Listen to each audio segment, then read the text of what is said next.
All right, we are ending Unit 5 with some different forms of quadratic equations. We're going to look at standard form and vertex form and how to go back and forth between the two. And we're going to look at two ways to go first from standard to vertex form. So first, what is each form? Well, here's your standard form, ax squared plus bx plus c. Everything is all spread out. Well, we have another form called vertex form, which is a times x minus h squared plus k, where h and k tell you the coordinates for your vertex. Now, there's two ways that we can go from standard form to vertex form. The first one we're going to do is by completing the square. So you're going to follow all the steps you normally do for your completing the square method, and we're going to rewrite it in vertex form. So here is my equation. Now remember, if I'm starting out with my completing the square, I have this equal to 0. I want to move the 7 over so that it's here. Then I have to think, okay, what's going to complete the square? Well, half of -4 is -2, and -2 squared is 4. So I'm going to add 4 to both sides. This is now a perfect square trinomial, so this factors into x minus 2 squared, and that is equivalent to -3. Now, everything we've done at this point is completing the square, but this is still not in vertex form. I need this to be that y equals something. So what I'm going to do now is move that 3 back over, and so I'm going to have x minus 2 squared plus 3. Here is my quadratic equation of my parabola in vertex form, and now I can identify the vertex. Again, x minus h is in this interior portion, so that means that h is 2, so the x coordinate for my vertex is 2, plus k on the outside. 3 is the y coordinate for my vertex. And that's it. Let's do this one more time on B. Again, I'm going to rewrite this to do my completing the square. I'm going to move the 1 over. What completes my square? Well, half of -1 is -1/2. 1/2 squared is 1/4. So I'm going to add 1/4 to both sides. This factors into x minus 1/2 squared. That's going to be equal to 5 over 4. Again, I need to move that back over with subtraction. And here is my equation in vertex form. My vertex is going to be at 1/2 -5/4. So both of those are the vertex. So that's one method. That's your completing the square. We have another method where we use the vertex formula.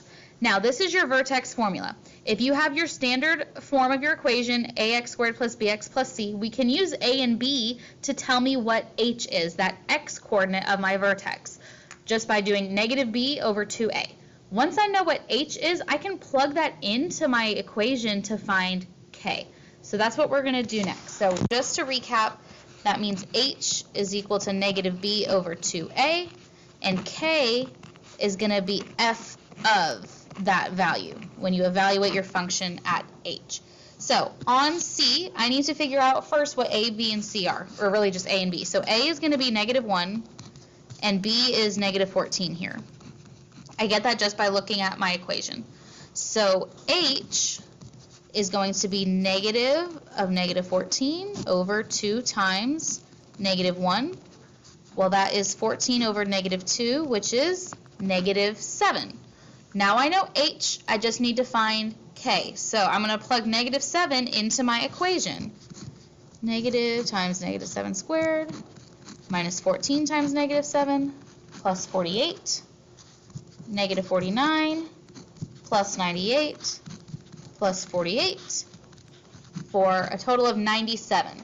So this is h and this is k.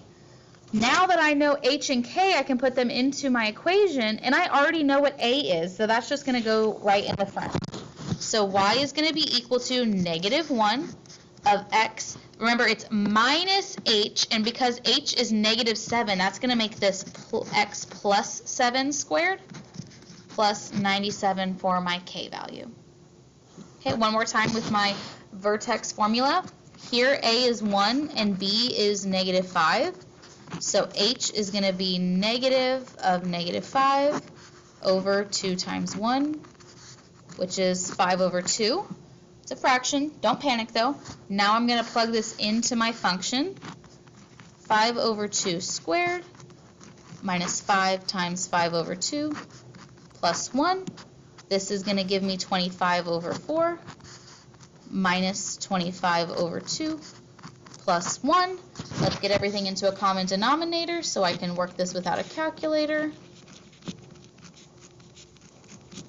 So 25 over 4 minus 50 over 4 plus 4 over 4 gives me a grand total of negative 21 over 4. So that's my h, this is k. I already knew a is 1, so my equation in vertex form is going to be x minus 5 over 2 squared minus 21 over 4. And then just to identify our vertices really quickly here, negative 7, 97. And for this one, I'm out of room, so I am going to put it really where? I'll do it here just tiny. 5 over 2, 21 over 4. Okay, so that's going from standard to vertex form. Going from vertex to standard form is much easier. You're just expanding everything back out. So order of operations. So on this one first, you would have to FOIL. So x squared plus 6x plus 9. Then you distribute your negative 9. And then the last thing you're going to do is combine your constants. So negative 9x squared minus 54x minus 79. Okay, last one just for practice. Again, FOIL first. X squared minus 4x plus 4. Then you're going to distribute the 5. Combine your constants. 5x squared minus 20x plus 16. And that wraps it up on our notes going from standard to vertex form of our quadratic equations.